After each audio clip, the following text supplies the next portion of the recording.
All right, welcome everybody. That is a hot mic. You can hear me tonight. Welcome to the Frisco Chamber Runoff Election Candidate Forum for City Council Places 2 and 4. For those of you who I have not had a chance to meet just yet, I look forward to getting to know you. My name is Crystal Howard, and I am the President and CEO of the Frisco Chamber of Commerce. We are so grateful for you taking the time to be here tonight and getting to know these candidates. For those who couldn't make it in person, we are streaming live. Take a look at this camera back here. It will be on our chamber website and YouTube channel. We highly encourage you after this evening to share this with anyone who was unable to attend, because the goal is to get as many Frisco voters informed as possible about who is on their ballot. And we have to say a big thank you to our friends at Grace Church Frisco for hosting us once again. Tim Payne and team, you always do a fantastic job. Thank you. Now, as a reminder, the Frisco Chamber of Commerce exists to keep Frisco the best place to be in business. Now, we do not endorse candidates, but we do host these candidate forums as part of our GR mission, our government relations mission. It's to inform, educate, engage, and advocate for the business community regarding relevant public policy. And we ask that tonight be about getting to know these candidates, their experience and policy stance for the future of our city. We expect this to be a substantive conversation. And while I know we won't all agree with everything and everyone tonight, we can agree that we are still neighbors today and after this election. And speaking of neighbors, our co-moderators for this evening are both Frisco residents and our neighbors. Please help give a round of applause for Rick Rogers and Samantha Dowdy. Giveaway. So Rick co-owns the Frisco Enterprise and Star Local Media, along with his wife Elizabeth, Frisco residents since 2011. And Miss Samantha Dowdy is the senior editor for Community Impact. Now, our Frisco Chamber members have submitted questions, which will be part of the forum this evening. So thank you to all of you who submitted those to us. And Rick and Samantha are joined at the table by Frisco Chamber's Director of Government Relations, Maureen Johns. She's in charge of keeping us consistent tonight and on schedule with the rules. So Maureen, why don't you take it away? Sounds good. Thank you, Crystal. Thank you, everybody, for joining us tonight here at Grace Church Frisco. Again, Tim, thank you for your generosity, as always, and for those of you who are watching us online. So now I get the fun part, reading the rules clearly. Okay, we will start tonight with the candidates for City Council, Frisco City Council, Place 4, and then we will move on to Place 2 candidates, excuse me. Each candidate gets a 2-minute opening statement and a 2-minute closing statement. As the moderators ask questions, candidates will have 1 minute to respond to those questions. We have a timekeeper, Miss Shelby over there, who will give a 30-second warning card and a stop card when the time is up. And she will use the bell for anybody who goes over that time. Additionally, before the end of the moderator questions, each candidate will have 1 challenge question opportunity. It must be used before closing statements. The candidate challenging can pose their challenge in the form of a statement or a question, but it cannot exceed 1 minute. Then their opponent will have a 1-minute response. This is kind of like a use it or lose it opportunity. If a candidate does not use their challenge during the main forum portion and before the moderator calls for closing statements, they will not be given an additional opportunity to do so. There will be no rebuttals during the forum, and strict adherence to the guidelines that were previously sent to all of the candidates will be enforced. All right, Rick and Samantha, take it away. They're all yours. Thank you so much, Maureen. I don't know about you guys, but I felt like we were here about a month ago, weren't we? This seems really, really familiar from back in April. Well, good to see you this evening. Candidates for Frisco City Council Place 4 in ballot order are Jared Alad and Gopal Panangi. The 2-minute opening statements will go in ballot order, and at the closing of questions, we will go in reverse ballot order for the 2-minute closing statements. Opening statements are now open, and Jared, we will start with you. Hello? Oh, it's on. wasn't on earlier. Hi, I'm Jared Alott. I'm running for Frisco City Council Place number 4. Frisco is a rapidly growing city still, and we need the right kind of leadership to move forward. As the owner of a wealth management firm, I know how to manage budgets. I'm going to make sure your tax dollars are spent wisely. I'm going to cut wasteful spending, and I'm going to prioritize projects that bring real value to the citizens of Frisco. Public safety is first with me. I'm going to make sure that law enforcement and fire have the right resources and support to make sure that to make you and Frisco safe. Traffic. Right now, our traffic situation is starting to be untenable. I'm going to fight for smarter traffic solutions and better infrastructure so that businesses and families can thrive. As far as and community-friendly development, I'm going to prioritize projects that bring real value. Apartments, we have too many of them. I want to make sure that we start to limit the amount of apartments that we have. Frisco is a tale of two cities. All the development, all the shiny new stuff is on the west side. There's virtually nothing on the east side. I want to change that. Our 2040 plan does not address that. We need to change that. Otherwise, we're going to be like Plano, and not in a good way. East Plano is undesirable, and that's because they have too many apartments and not enough development there. So I ask for your support. Jared, Frisco, City Council Place 4. Thank you.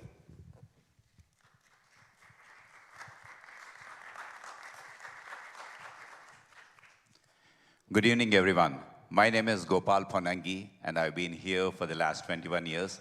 My wife Viji and my 2 daughters, we have called this our home.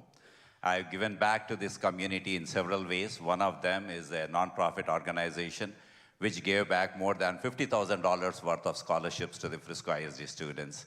We also support a cancer clinic that provides free treatment for people with no insurance or underinsured. Apart from these things, and apart from having 20 years of corporate experience, and also being an entrepreneur with businesses and financials and also the digital marketing, I've been the school board trustee for the last 6 years, where I have taken care of the 60,000 plus students, focused their needs at the center of my activities. And also I have ensured that the progress is not just from the education standpoint, but also from the sports and also finance standpoint. Another very important thing is, during my last term, I also had an opportunity to be in the Frisco Economic Development Corporation, where I had the opportunity to understand what it takes to bring more jobs to Frisco, what it means to bring more corporates to Frisco, what it means to retain the jobs in Frisco. With that experience in the EDC, which brings in corporates and jobs, and my experience in ISD, which brings in families to Frisco, I am now poised to serve each and every one of you as your council member. I am endorsed by the local leaders, like our Mayor Jeff Cheney, Bill Woodard, who is leaving the place for, and so many, and Laura Rummel, John Keating, and Angelia Pelham. I'm also endorsed by the school leaders, Dinette Davis, Mark Hills, Keith Maddox. So there is a reason these elections are nonpartisan, and I am your nonpartisan candidate who's reaching out to each and every one of you. My name is Gopal Ponangi, running for Frisco City Council, Place 4. Thank you. Thank you so much for those opening statements. We're now going to go into our questions. We're going to begin with you, Gopal. Before running for Frisco City Council, what actions have you taken and participated in that helped improve the city, and what organizations have you volunteered with that directly impact the city? Thank you so much. As I have mentioned to you, I have been part of the Frisco ISD, serving each and every one of you as the school board trustee. I also had an opportunity to be in the Economic Development Corporation, where I saw what it needs to bring corporates and jobs to Frisco. I have my own nonprofit, Shubham Foundation, which provides scholarships to the high school students.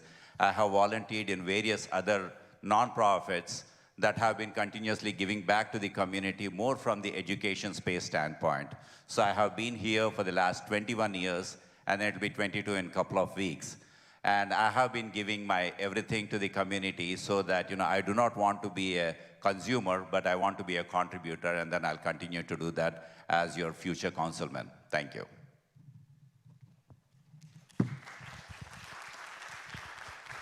Repeat the question.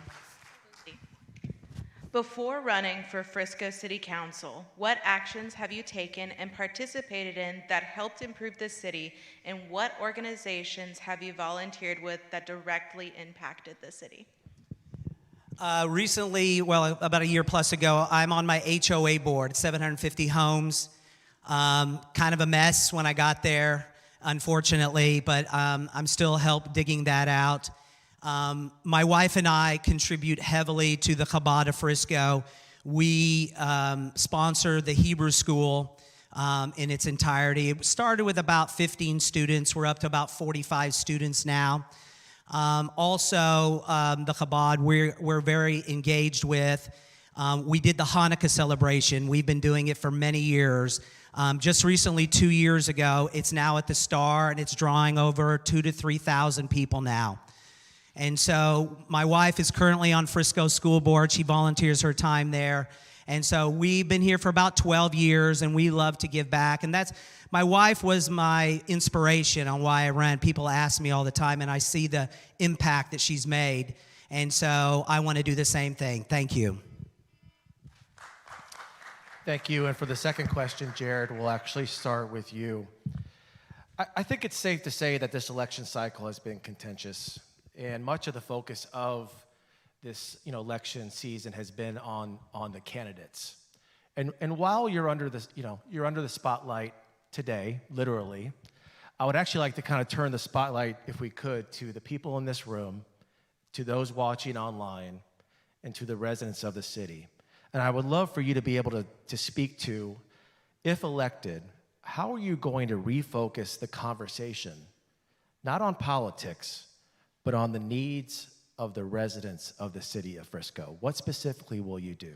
And Jared, your first 1 minute. So one of the first things I want to do is partner with some of the Brian Livingston, who's currently on the board, and I want to work hand in hand with the city council that is now. It has been somewhat contentious, but this question was asked to me earlier, and I believe I have the skill set. In corporate America, I had to work with folks that I didn't necessarily agree with, and they didn't agree with me, and so I think I've developed that skill, and I'm sure we can find common ground. One of the things I think the citizens of Frisco need right now is an animal shelter. 65% of Americans own a pet, and out of that 65%, 90% own a dog or a cat. We're the largest city in Texas, that does not have a shelter. We need that. I think it's important. That's going to serve more citizens than any other project that I can think of that we currently need. We're in a desperate situation. So that's one of the first items, and many others in the traffic that I want to focus on. Thank you.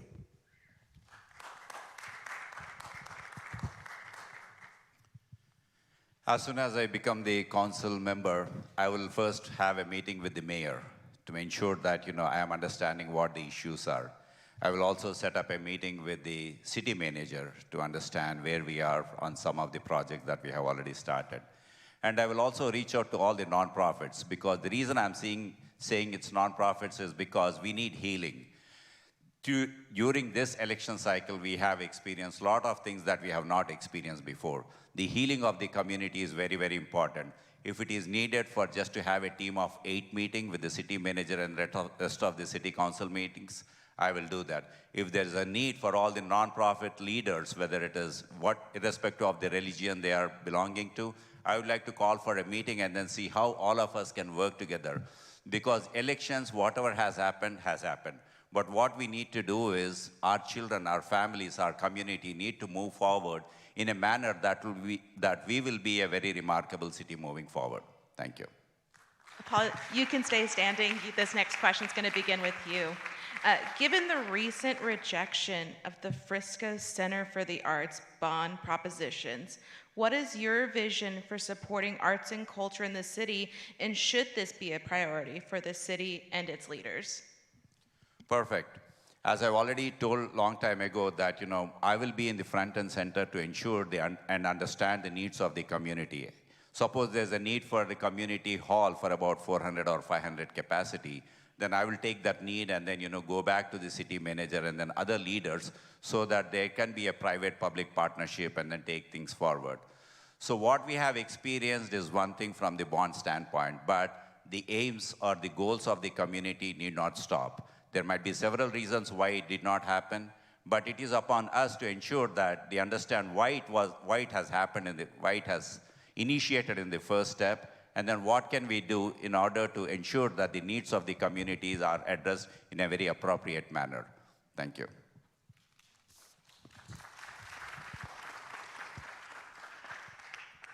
Given the recent rejection of the Frisco Center for the Arts bond propositions, what is your vision for supporting arts and culture in the city, and should this be a priority for the city and its leadership?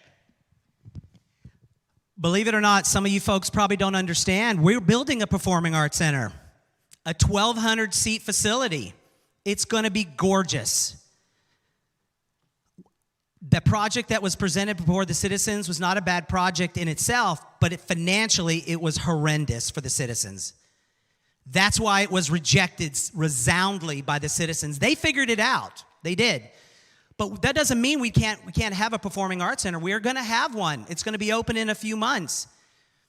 I wasn't against the project itself. I was just against the way it was designed. We can rally around the current performing arts center and provide all kinds of things for residents that the other one was going to do. Don't forget, Richardson has one, Plano has one, Allen has one, McKinney's got a $300 million amphitheater. There are choices.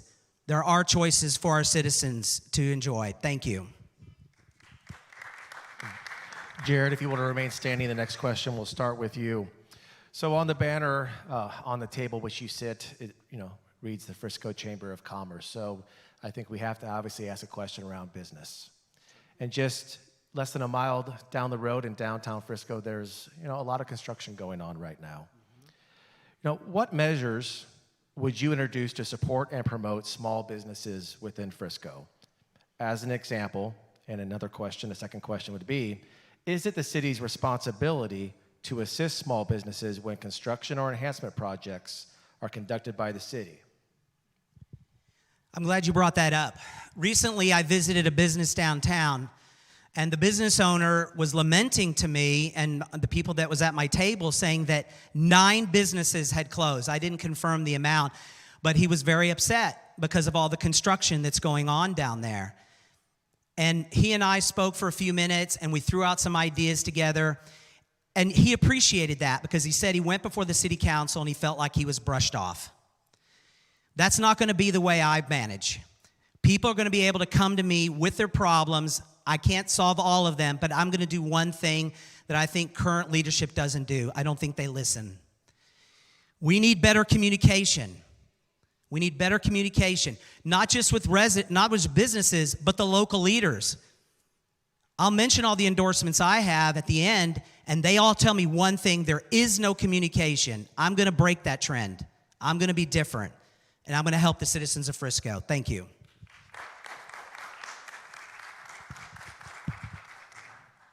I have my own office in Frisco downtown, and I know what the issues are. I really appreciate what Frisco Chamber has done initially for bringing all the PTAs together, and then they have brought that receipts initiative. I would like to encourage more of such initiatives to be brought out. The businesses are really struggling, but there are some solutions. The struggle is not permanent.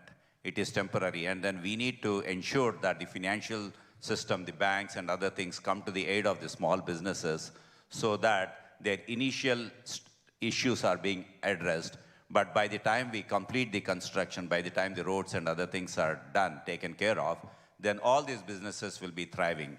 I also was part of the Frisco EDC when the Toyota Stadium reconstruction project has happened. There's more construction happening from that side. So there'll be from the commercial activity, there'll be more people coming towards the rail district and then the downtown. So all these things will help our Frisco downtown businesses. But temporarily we are having an issue, and then I would like to ensure the financial groups to come and help them. Thank you. You could keep standing. We all know Frisco's growing, and with that comes people. So how will you propose that infrastructure keeps pace with development to avoid issues like traffic congestion and strained public services? And along with that, how will you balance residential expansion with traffic and infrastructure concerns? Perfect. So when I moved here to Frisco, the population was about 55,000 people, and then the solution for traffic was to add more lanes. But now we are at 240,000, and we are likely to reach 350 or 340. So add more lanes is not the solution anymore. We need to be very smart in how we handle the traffic solutions. We have nice partnerships. I met with our traffic department engineering team, and then they said that they are doing some POCs, engaging some technologies where they will be figuring out the traffic flow based on the number of vehicles, and then have the signals to be very smart enough. Along with that, there are some tie-ups from the local organizations, local entities where the expansion or extension of the tollway and other things are also happening. So I would like to encourage such things to happen. From the residential standpoint, we are about 80% built from the residential zone standpoint, and then the commercial, we are about 20%. So the focus will be more on bringing in more commercial entities.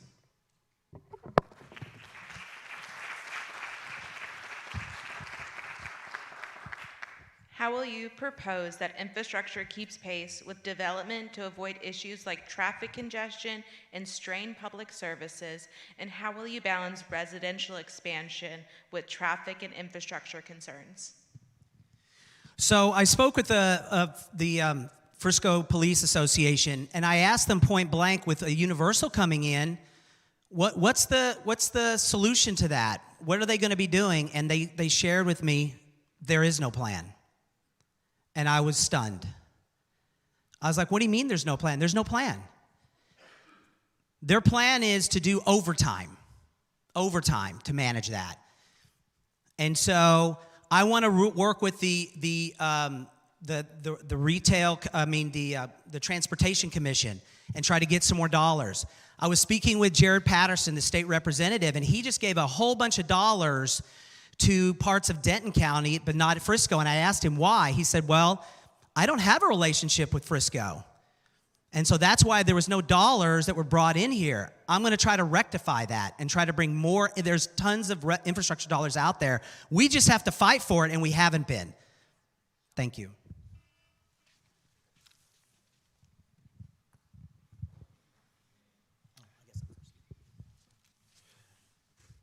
14 years ago, when my family moved from Missouri to Frisco, one of the reasons why we chose Frisco to live was its diversity. And I think it's one of the things that really makes Frisco a unique city today. What will you do if elected to ensure that the diverse community voices are heard and considered in every city decision? So one of the things I promised some local groups is I want to do quarterly meetings, maybe not with all of them at the same time, but I've already made a commitment to many Indian groups and other groups in the city of Frisco so that their voices can be heard. Most of the time, the disagreements are because they're not being heard. And we're not always going to be able to solve all the problems. But if someone feels like they can get out what their situation is and how they feel like they're not being heard, that's all a lot of people want. We had an unfortunate incident at the polling location, and unfortunately, it was targeted towards a candidate and her ethnicity, and me and my wife found it very offensive, and we spoke out. And we were hoping that other city leaders would, and they didn't, and that's a shame. And I'm going to change that. Thank you.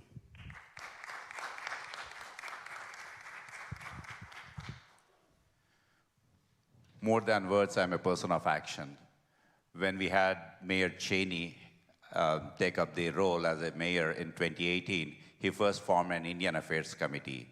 Then it was felt that it is not just a connection between the Indian community and then the governance needs to strengthen.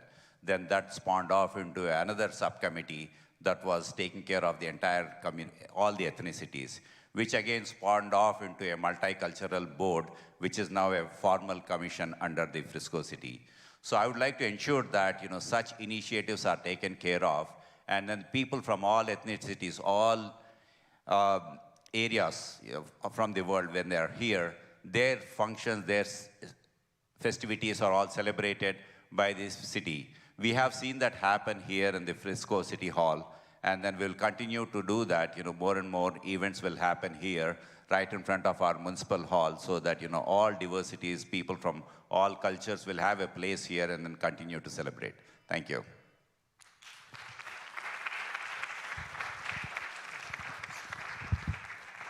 We're going to keep you on your toes tonight. So many believe that partisan politics have no place in local elections. However, many candidates have leveraged party politics as a fundamental strategy for their campaign. What is your stance on partisan politics' role at the local government level? The state of Texas has put together a policy in place that these elections, the city elections, happen in May and not in November, because these are non-partisan elections, the school board and then city council.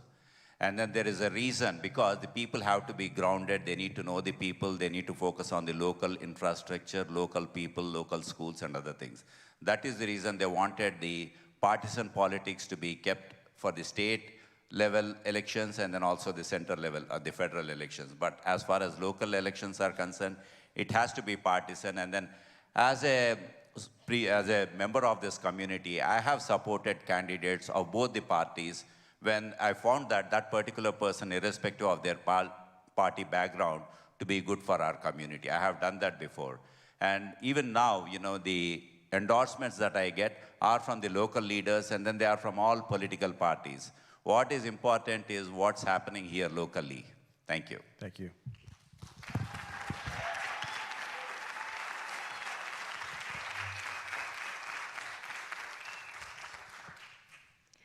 Many believe that partisan politics have no place in local elections. However, many candidates have leveraged party politics as a fundamental strategy for their campaigns. What is your stance on partisan politics' role at the local government level? I agree, partisan politics shouldn't be involved. I'm partnering with people, trusted local officials.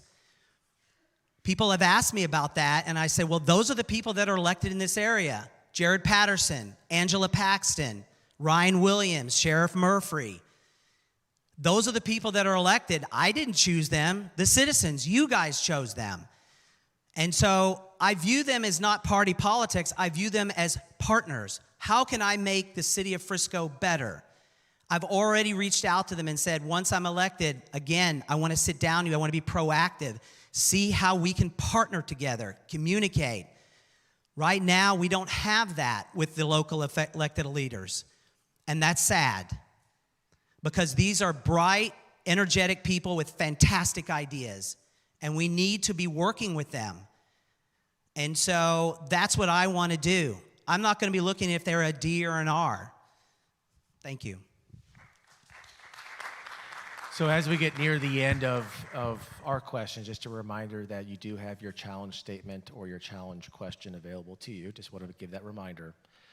In the beginning, we talked about and asked the question as far as what actions that you've taken to date to improve the city.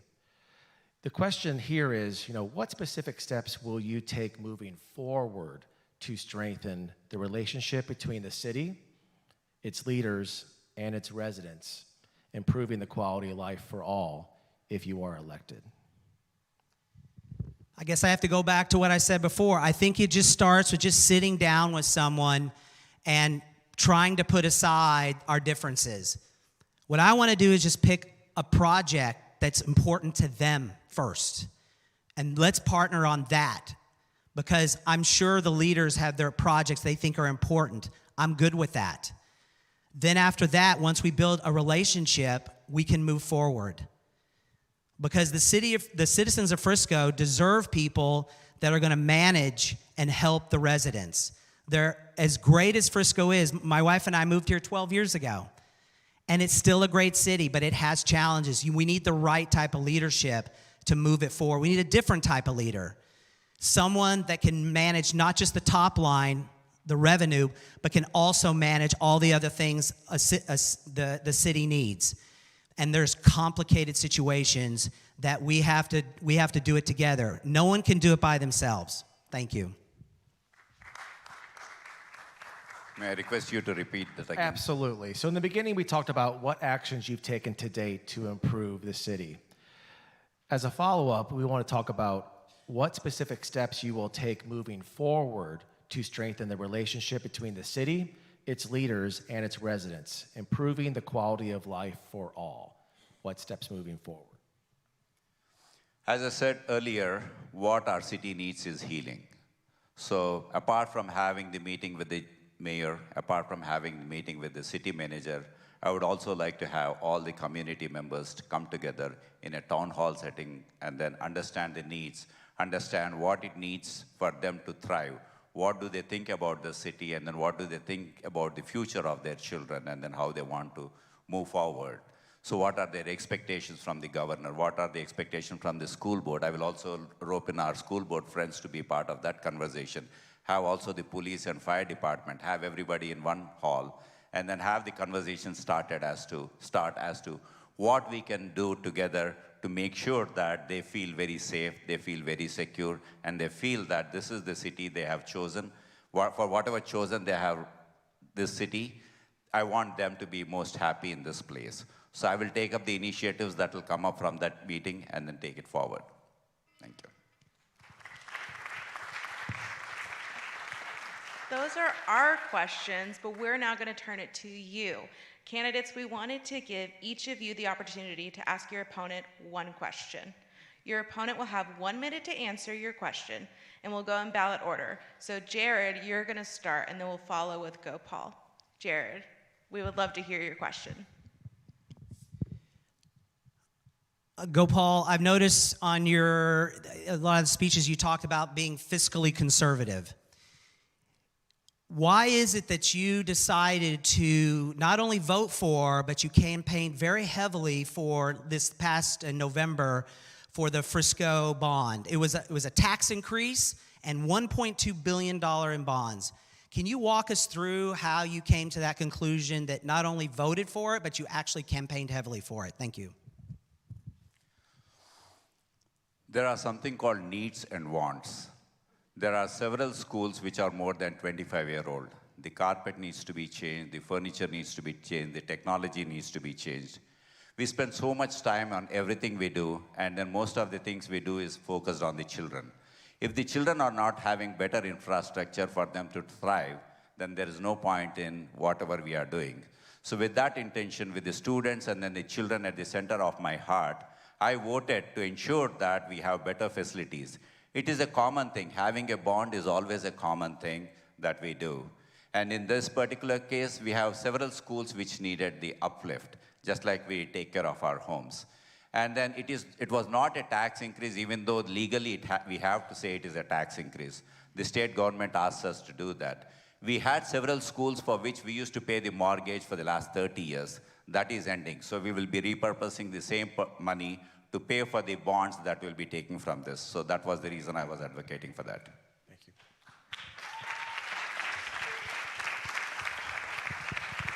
Gopal, now to you. What's your question for Jared? Take it easy on me. It's very important for us in a city like ours with about 240,000 people to have the community to participate in various bonds, various boards, commissions, and then various groups under the chamber. So what would you say? How would you encourage people to be part of the boards, commissions, and initiatives under the chamber so that the people will get the experience and then later on work towards running for the city office or something like that?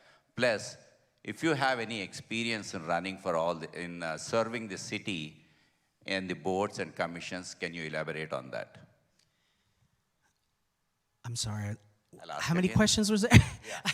I didn't quite understand that. So how would I encourage people to get on the boards? Yes, and then if you have any experience on that, please explain to that. Okay. One of the things I noticed, someone asked, how are we going to get better participation of the citizens to vote? Here's a simple thing. Why are we only open 8 to 5? When early voting is open 8 to 5, Tuesday through Saturday, that doesn't take in the needs of the citizens. Most people have two-income families. We need to open to at least 7 o'clock, maybe even 7:30, because people are racing home. They don't get a chance to vote. We need to advertise them more. We need to work through the schools. They need to have clubs and organizations. There's 50, 60 of them out there at the local high school level. And to encourage people to do boards, again, when I'm out there visiting with folks, I want to encourage them to do on boards and other things. I actually tried to get on a board. I did. I won't go into the great details of what happened, but let's suffice it to say that I was told that I couldn't be because, and I quote, "This is a political position and not a skills position." And so that's why I haven't been on a board before now. Thank you, candidates. It's now time for closing statements of 2 minutes. We're going to start in reverse ballot order. Gopal, we will begin with you. 2 minutes. We are a population of 240,000 people. We are not a startup. We are not a small nonprofit organization that if somebody has a passion, will take him as a director. We are a fully grown city. We are not a fast-growing suburb anymore. We are a fully grown city with world-class facilities. For this, we cannot have this as an on-the-job training for the leadership to be there. People who are at the helm of affairs need to have the leadership experience. I have been elected twice. I have been your leader. I was your school board trustee in 2019 and also in 2022. I have been part of the Frisco Economic Development Corporation that brings in jobs, that brings in corporates, that retains the jobs. So people with the real experience are needed to lead your city because you have chosen this city to be your place, your home. We cannot give it to somebody who is learning it as an on-the-job training. I have invested my time. I have been here for the last 21 years. My wife, Vijay, and then they have grown up here. I have spent most of my adult years in Frisco.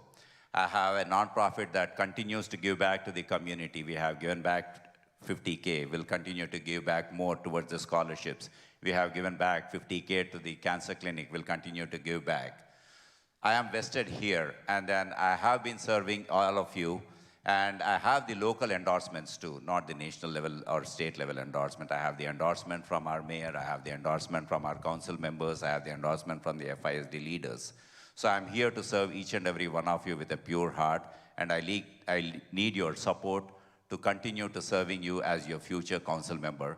My name is Gopal Ponangi, running for Frisco City Council, Place 4. Thank you.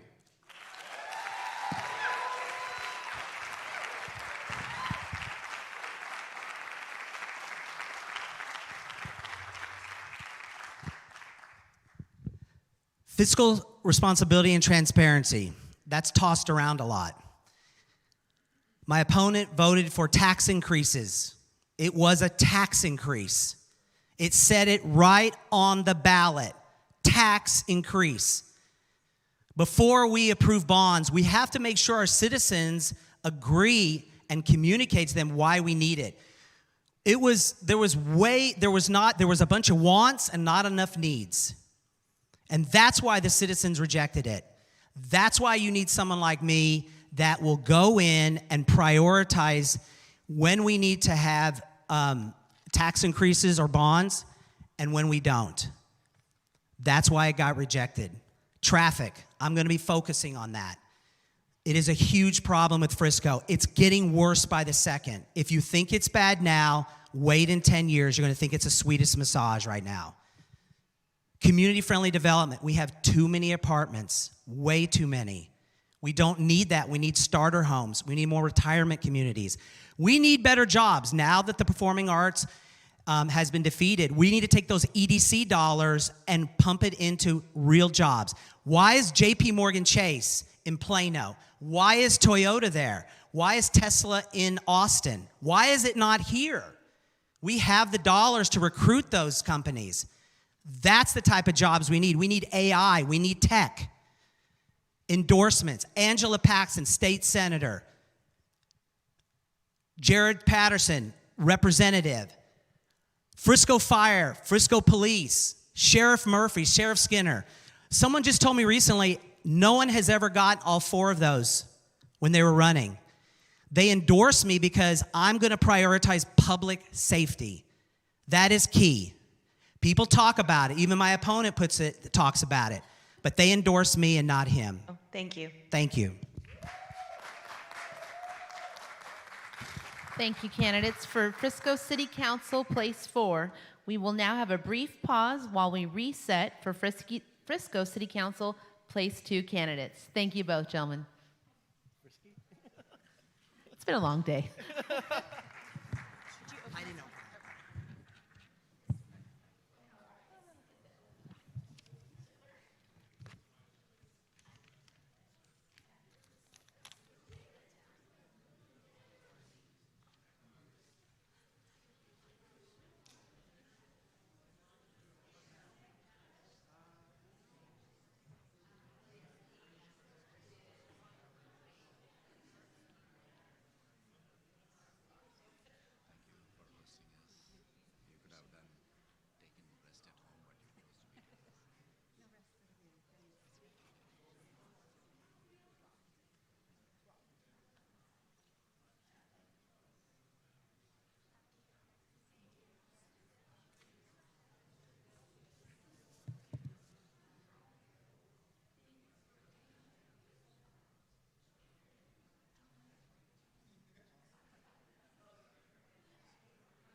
Welcome to the stage candidates for Frisco City Council Place 2, Bert Thacker and Tammy Miner-Shagan.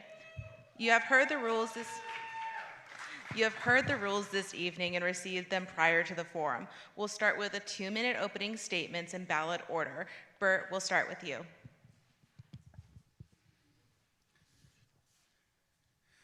Good evening. I just want to thank everyone for being here. I want to thank Tammy for being here. And I want to thank everybody who's worked so diligently over the last couple months to stand up for something. Josh, I see you in the audience. Thank you for running. To all the people who have worked so hard and tirelessly on our respective campaigns, I'm really grateful for all of you. And I've gotten to know so many people throughout this experience. And when I look around, I see people who are passionate, people who have dreams, people who have ideas, people who work tirelessly to learn how to make our city amazing. I've met families, I've met friends, I've met a few people who disagreed with me. But most importantly, I met a rich tapestry of an amazing community. And I'm really grateful to get to know most of you. And along the way, I've learned a few things.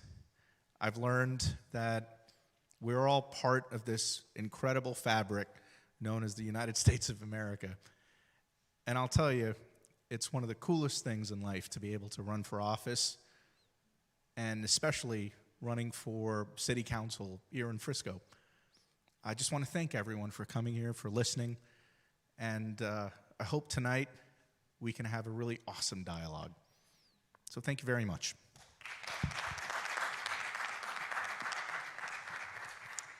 Hi, everybody. I'm Tammy Miner-Shagan. I currently serve on your Frisco City Council. I lived in Frisco for 20 years, and it is my home. And you're all here tonight because Frisco is your home as well. I've loved serving our community and in different capacities over the last 20 years, but this re-election has been the hardest thing that I've ever done in my entire life.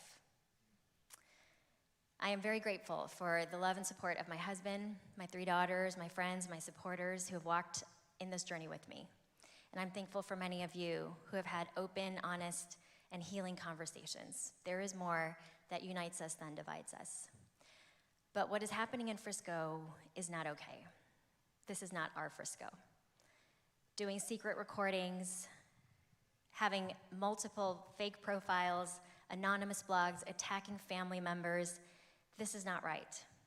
And despite being attacked and my family being attacked, I'm still here.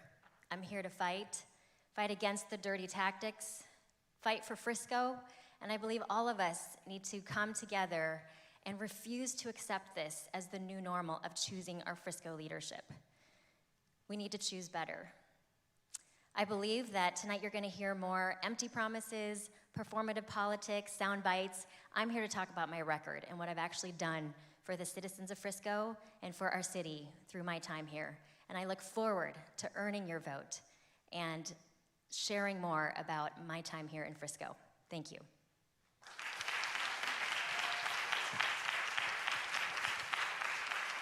I think the first question will kind of lay a foundation for, who you are as a candidate today. And that question is, before running in this election, what actions have you taken to date and participated in that have helped improve the city of Frisco? What organizations have you volunteered with that have had a direct impact on the city? And Tammy, you will go first. So my first volunteer role was with Bledsoe PTA, back when my girls were very little. And I got involved because I wanted to change the experience for them growing up. I grew up in a city that was 90% Swedish and did not feel like I belonged in my community in Rockford, Illinois.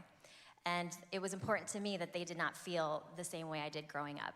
So I created the multicultural programming at Bledsoe Elementary, and then I brought it to other schools as part of the Council of PTA's first multicultural chair. Then I got involved in our Frisco arts community to help build up the community that we have here of both artists and arts enthusiasts. I served on the Citizen Bond Committee, on the Public Art Board. I have given a lot of time to many different nonprofits as well, and serving our city is the greatest honor of my lifetime.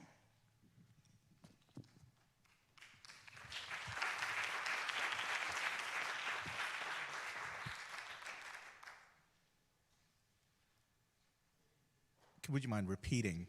Sure. What actions have you taken and participated in that have helped improve the city to date? And what organizations have you volunteered with that have directly impacted the city? So I am a member of many organizations, and I've done quite a bit of nonprofit work. And I'm reminded in Paul's letter to the Corinthians, I've said it to a few people before, where at the very last verse, he says that of the 3 great which remain, faith, hope, and love, love is the greatest. I think one of the best things that I could have done is to run for public office, is to engage civically. And one of the greatest things that I've learned through this process is that I've spoken to people who've lived here for generations, whose families have lived multi-generationally here. And I've learned to hear their issues and their problems during my campaign and heard their solutions for what's challenging them. Whether that is amplifying the messages of the needs of the people who are in downtown, people who care about an animal shelter being built, heck, venture capitalists and entrepreneurs who are looking to move here. Thank you. Thank you. Bert, you can stand right back up. This question's going to start with you. This election cycle has been contentious with the focus on the candidates. How do we plan to refocus the conversation back on the residents and their needs if you're elected? Absolutely. I mean, look, it's getting into office on day one. I'll be immediately getting into office and getting to work. I think that's the best way to refocus what we should be doing. Yes, politics have taken a pretty interesting turn, but as I look around this room, I ask everyone, the election's going to be over on June 8th, and you're going to see your friends and neighbors at coffee shops and at church and at temple and driving down the road. So a little bit of kindness is going to go a long way. To a lot of the people who are here, the one thing I'll absolutely say to you is this. Day one, I'm going to reach out to everybody who sits on the city council, learn from them, just like everybody else did when they first got a job. And I'll make sure that I work very hard for all of you, and I think that's the way that we bring us all together. Can you repeat that question? Absolutely. This election cycle has been contentious with a focus on the candidates. How do you plan to refocus the conversation on the residents and their needs? So there is a difference between governing and campaigning. And the governing part is what I enjoy the most. Governing means getting to know our people, and that is what I've spent the last 2.5 years doing, actively. I've been at many different events, ribbon cuttings, groundbreakings, and ways to get connected into our very diverse community.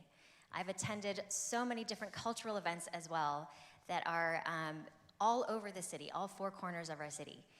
That is how you get involved, is being part of the community. And I didn't just move here to campaign and get into an elected position. I've known our community, I have deep roots in the community, and it's important that I continue to listen to our community as well.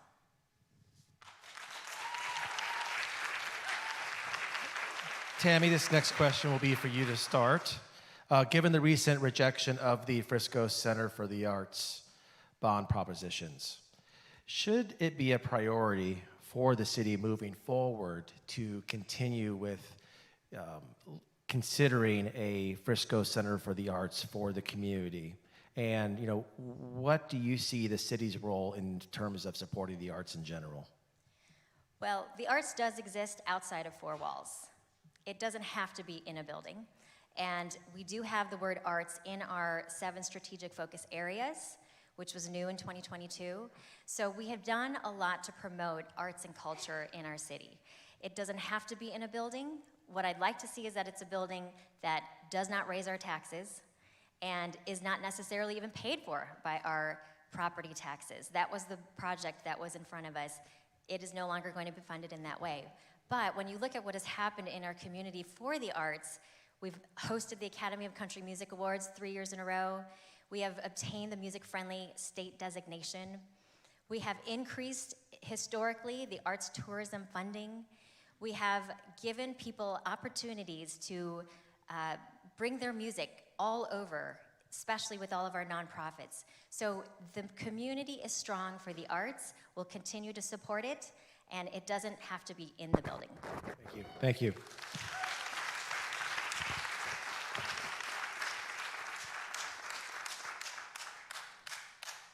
I think that's a fantastic question. One of the things that I'd love for the city to do is to reach out to people like Jason Young, who owns NAC Theater. What can we do as a city to utilize our existing resources so we can bring arts and culture here on existing buildings? Can we expand the NAC Theater? Can we get things out that create culture here at a larger scale?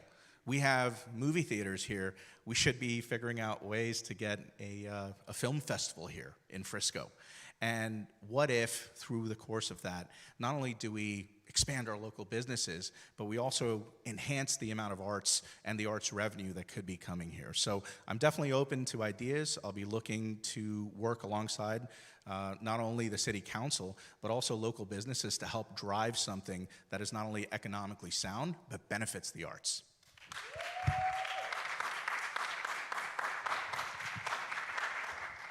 Bert, we're going to begin with you with this next question. We're here under the Frisco Chamber of Commerce umbrella, and that really is a focus on business. So what measures would you introduce to support and promote small businesses in Frisco? As an example, is it the Frisco City's responsibility to assist small businesses when construction or enhancement projects conducted by the city may be affecting customer or traffic flow? So I think Frisco employs some of the best traffic engineers in the country. The first thing I would do is go seek their advice on what we should be doing to actually improve and come up with better traffic management. When it comes to small businesses, I've spoken to many a small business owner here in the downtown area.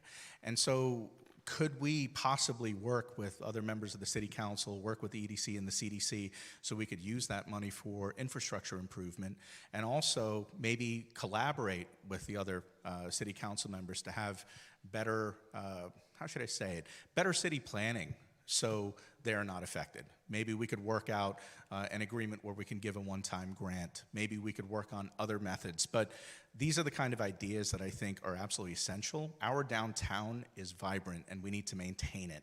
It's one of the things that creates the Frisco charm. So I'll definitely be an advocate for small businesses.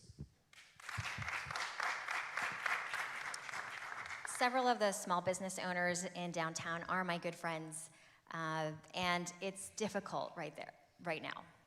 We are working on something to make it transformational in downtown, but it is difficult.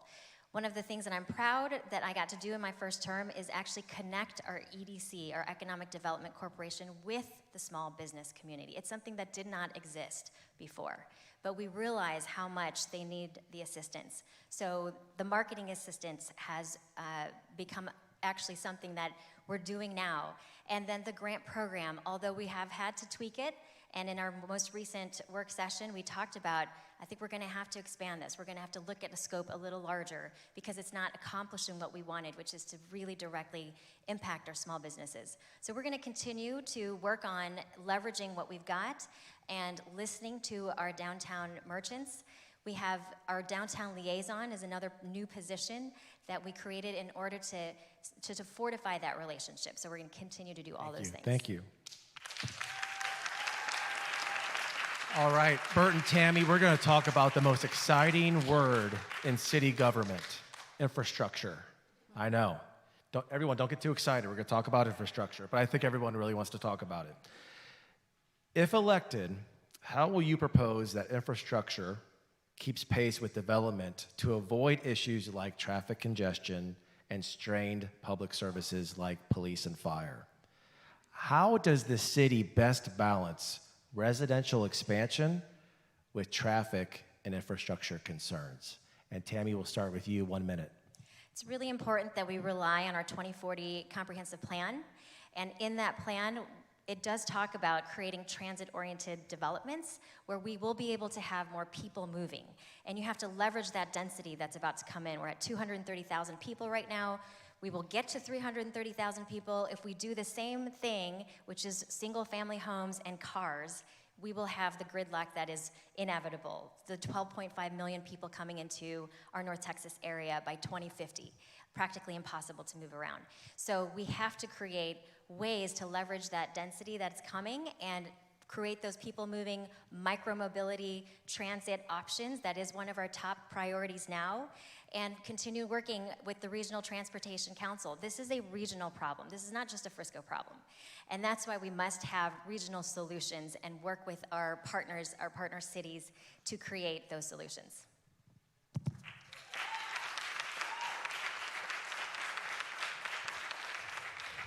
May I ask a question? Is that allowed? You want to I'm ask a allowed to question? challenge? A challenge? Yeah. Oh, sure. Sure. So this is a question to Tammy. I know that being here for 20 years is a central part of your campaign. At what amount of time is someone allowed to start caring about their city? At what would you recommend that time frame be? You can care about our city at any time, and I'm glad that you care enough to live in Frisco and choose Frisco. I think there's a difference between caring and actually rolling up your sleeves and getting work done, actually doing things. So it's not really a matter of time, it's just a matter of actually doing things.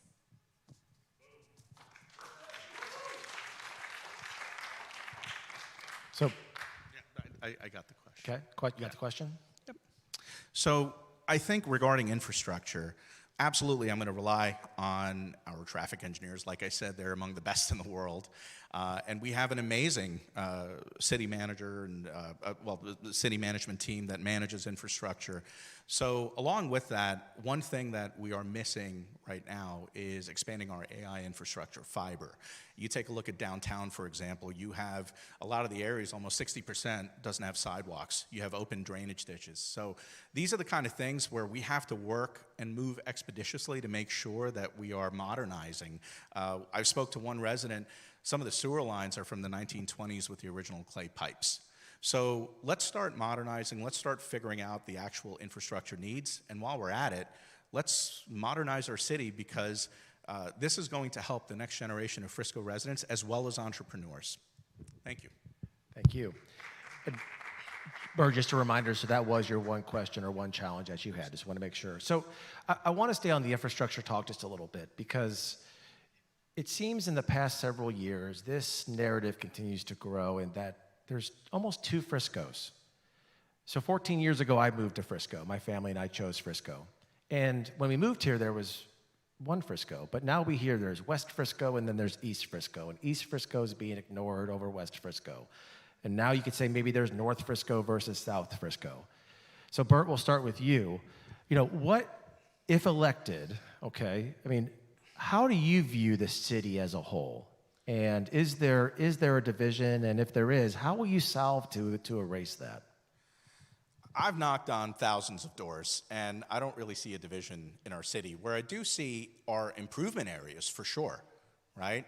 There's nothing wrong with saying, hey, we see a problem and we can go ahead and fix it. But I don't get this sense of partisanship between East, West, North, South, et cetera. We're all one Frisco. So I think with the opportunities that I'm talking about for improvement of infrastructure, that benefits everyone. You know, we heard this trope that Fortune 5 companies or Fortune 50 companies are not coming here because of a theater. I argue maybe it's because when you step out of your car, you lose the signal on your cell phone and you can't do a Teams meeting. So things like that benefit everybody in our city. Having the highest speed internet benefits everyone in our city. So as far as this division, don't really see it. And I'll work for all of Frisco. Thank you. I don't believe in the tale of two cities, the East and West. For my East Frisco residents and friends, I have seen so much how you love that part of our city because of the natural landscaping. I see Frisco as doing natural development. I mean, most of the development started on the east side, and it naturally moved over to the west where there was open land. Now it's naturally going up to the north. So it is just a matter of normal development process, smart development, as our development services has been creating the city and following our comprehensive plan. I grew up in a city that had a literal river that cut the city in half, and there was one emphasis on one side and not on another, and that's not what we have in Frisco. We look at everything holistically, we plan holistically, and there's definitely not a division. I think it's just geographic, maybe when we talk about it, and that is something that we are looking at to help with mobility, but I don't see it as a dividing section or anything like that in our city.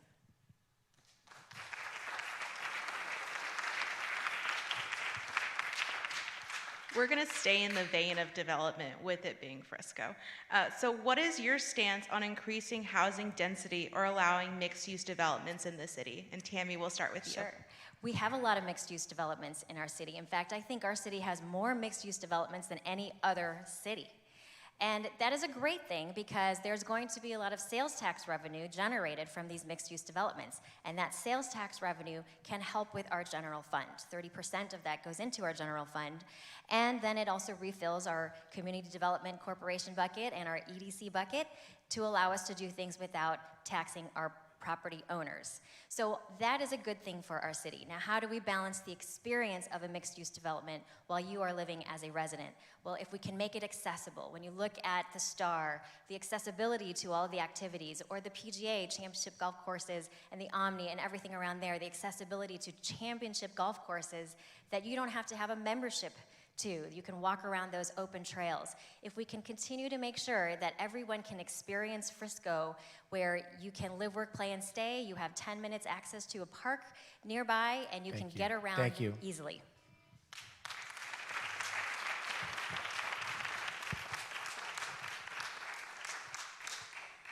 Well, regarding the question, I mean, the developments that are already here are here, but I think that with the PGA and Universal about to generate the income that it will over the next 24 months, give or take, we're going to have quite a bit of an opportunity once again to go back to the previous question, which was the infrastructure issue.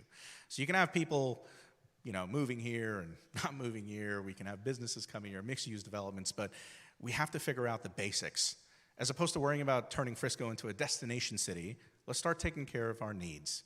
So once again, going back to working with our city team that's already there to fix our traffic, fix our infrastructure, make sure that we have a sensible use of our city funds, and then we can approach new vehicles. That's it. Bert, this next question will start with you. So many believe partisan politics have no place in local elections. However, many candidates have leveraged party politics as a fundamental strategy for their campaign. What is your stance on partisan politics' role at the local government level? I don't think any election is nonpartisan. You could, if a dog catcher was an elected office, somebody would find a way to make it partisan.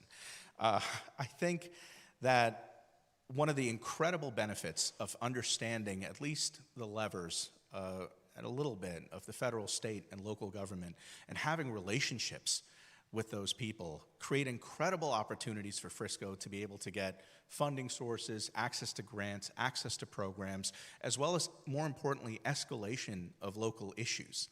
I think that this sort of relationship and this sort of endorsement actually proves that we have trusted leaders at all levels of government who believe not only in the vision that our campaign has for Frisco, but believes in the ability for us to be able to negotiate better deals, better terms, and more importantly, better results. Thank you.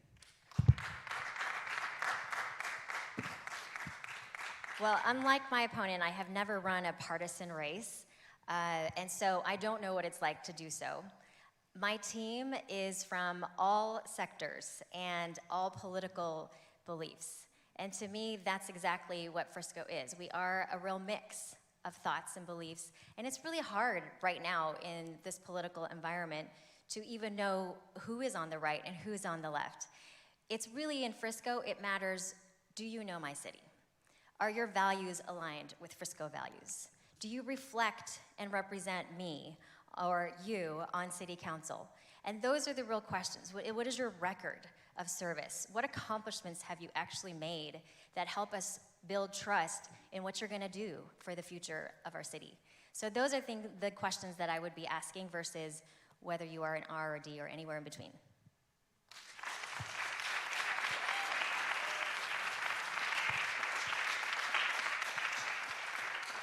Tammy, this question's for you. How will you ensure that diverse community voices are heard and considered in city decisions? Yes, hopefully decisions, not divisions. Yes, so one of the things that I've been able to do in my first term is to ensure that we do have a place for our diverse voices. So as part of governance and as governance chair, we did create the first multicultural advisory board. And so now we do have a place, 7 different folks that are appointed by city council to represent their community and have the dialogue, create ways for us to advocate and champion and learn from each other. We also did create the first International Fest, where we're celebrating the great diversity in our city. We are now 51% majority minority, 33% Asian American. That is absolutely incredible, and we do need to see more integration of our cultures coming together, learning from each other, enjoying what it's like to live in Frisco, and I will continue to do that, also meeting with many of the different groups that exist already and bringing them together.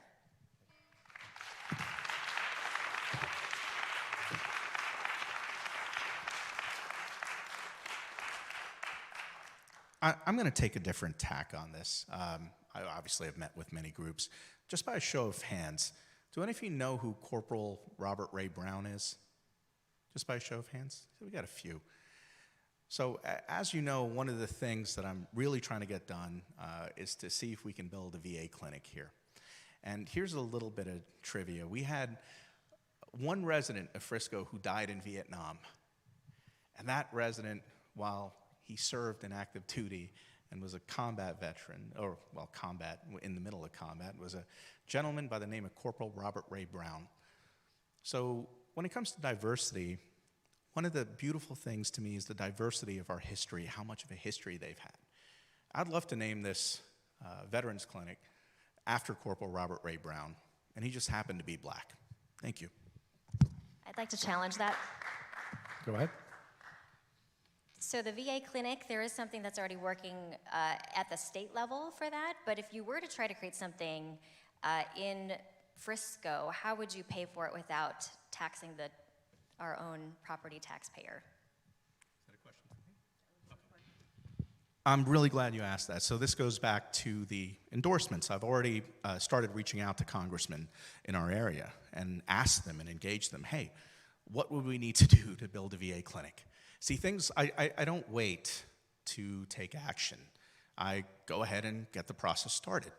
And so to answer your question, this is going to be a learning process for all of us, but I think we have over 8,000 veterans here, and our city's about to cross the cusp of 250,000 people. To me, it's a requisite service, and I'll work really hard to work with federal leaders to make sure we get it done. And, you know, I'd love to get your help, councilmen and council people who serve. Thank you.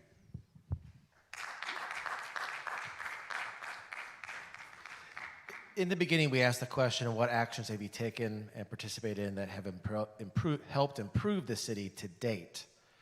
So as our final question, the question is, what specific steps will you take moving forward, if elected, to strengthen the relationship between the city, its leaders, and its residents to improve the quality of life for all?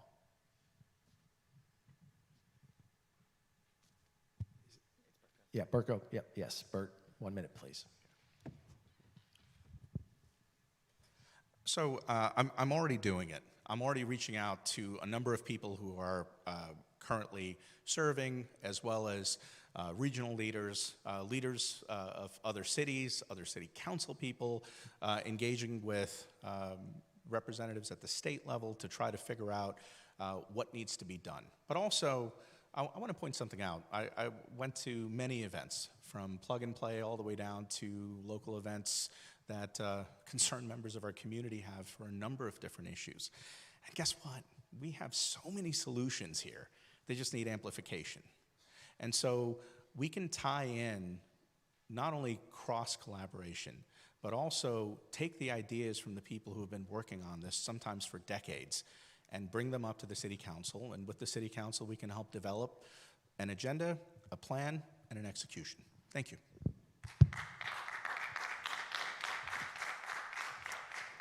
So you can look at my record of what I've done during my first term at tammyforfrisco.com. But for the future, I do think that what we learned in this first part of the election was that there is a communication gap between our council to our constituents. And I think there's also a gap in general between the constituents, potentially to staff. And so I do want to work on how we can increase that communication, increase an understanding of how Frisco works. And we do have opportunities, of course, for people to get involved, but I think we can do more. What I'm starting to do is create a little teaching point on my Facebook where I'm going to be talking about different topics to help educate and potentially clarify some areas of just Frisco finance and many other topics that I continue to hear. And then I would also say with our HOAs, a lot of the presidents that I've been talking to have said they want more communication with all of us. So I'd work on that as well. Thank you. Okay, we've had a chance to ask questions. Now it's time for you to ask questions of each other. Each of you may ask one question of your opponent. Your opponent will have 1 minute to answer your question. We will go in ballot order. Bert, you will start, followed by Tammy. I thought I already asked the questions. No, you get one question.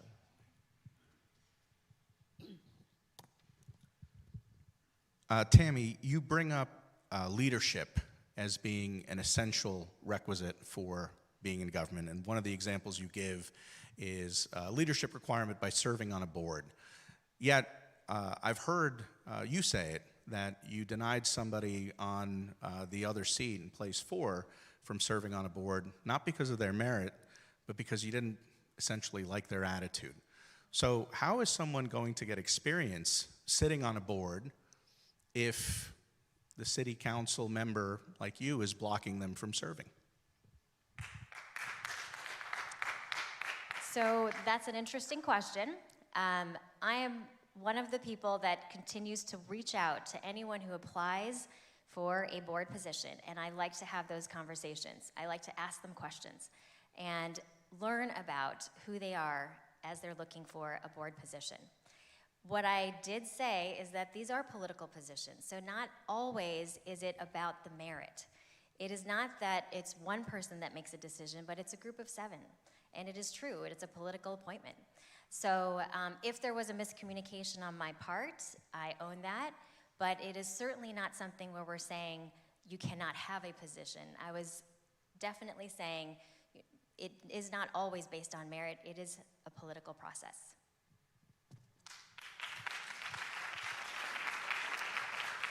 Tammy, your turn to ask a question, and then Bert, you'll have 1 minute to answer the question.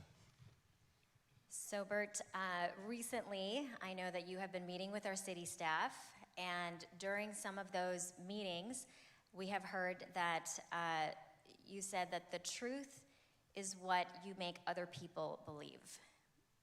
Can you tell us more what you meant by that? I'm actually a little lost. Can you tell me what that meeting was and who it was with? Can you give me context? Okay. I mean, at the end of the day, I'm sorry. What was the quote again? Truth is what?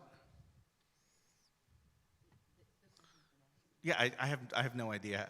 I don't even know how to answer that. Will just tell you that we should tell the truth. That's it. Thanks.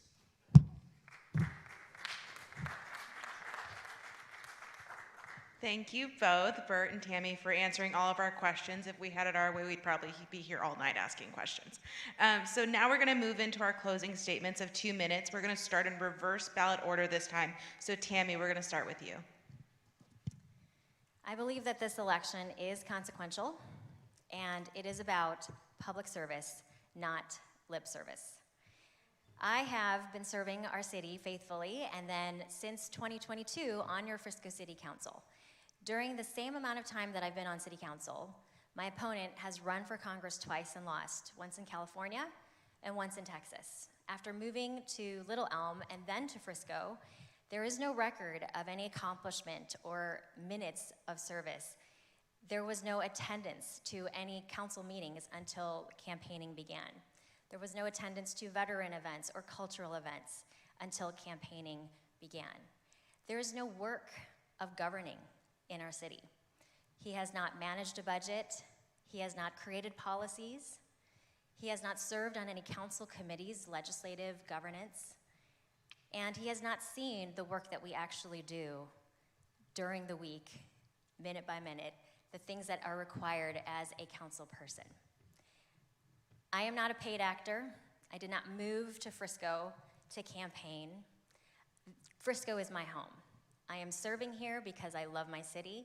I've helped to build the city that I want to see. I want to continue to do that. I believe I have done the work. I have helped and protected and defended our taxpayer.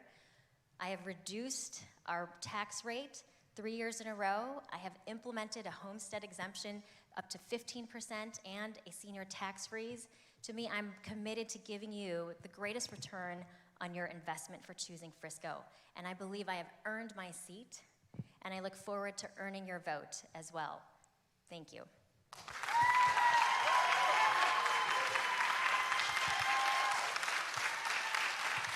2 minutes.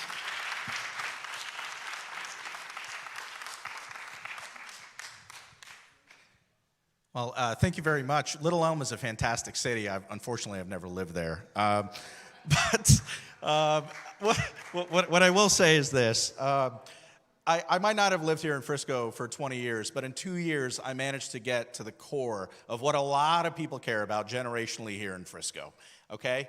And these are multi-generational people, and they came out resoundingly, and they voted for me, and this was evident in the primary, in the election that we just had, where I got over 43, just nearly 43% of the vote, and I came out on top.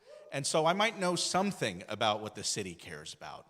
In addition to that, we worked tirelessly day and night. Anybody who says that they've pulled themselves up by their bootstraps, they're lying to you. No, it wasn't my victory. It was the victory of every person who rejected the notion that there is an elite club of people who can only run for government. You have to sit on boards. You have to be part of this. You have to go to this event. No, I argue that there's only 3 requirements to run for city council. One is you have to be 18 years old. The second is that you have to live in Frisco for a year. And the third is you can't have a felony. That makes everybody in this room mostly eminently qualified to run. Whether you're 18 years old or you're 98 years old, that should not preclude you from having a good idea and participating in your civic duty. I ran for Congress because I love our country. I got tired of sitting on the sidelines and arguing about things that I cared about, from healthcare all the way down to the border, and I'm proud of what I did. And I'm incredibly grateful for the connections I made, for the knowledge that I learned throughout that campaign. And the one thing I'll promise to every resident in Frisco is that I'm going to stand up to bullies and I'm going to do things right.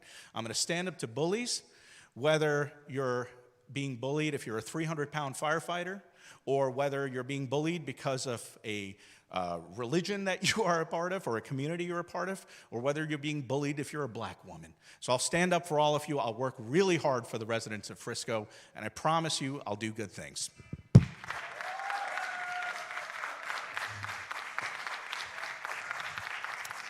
Okay, we want to say thank you to all of the candidates for participating in tonight's forum, and thank you to Rick and Samantha. Let's give them a round of applause for moderating. Folks, just a reminder, early voting for the runoff election runs from May 27th through June 3rd, and Election Day is Saturday, June 7th. You can also visit friscochamber.com/vote for polling locations and times, your sample ballot, and helpful information links. Thank you to Grace Church Frisco Square for your generosity in hosting the forum. And folks, out of respect for our hosts, we please ask that all audience members, candidates, and supporters exit the building promptly with all of their personal items. Thank you for understanding and your compliance, and thank you all for joining us this evening. Have a great night.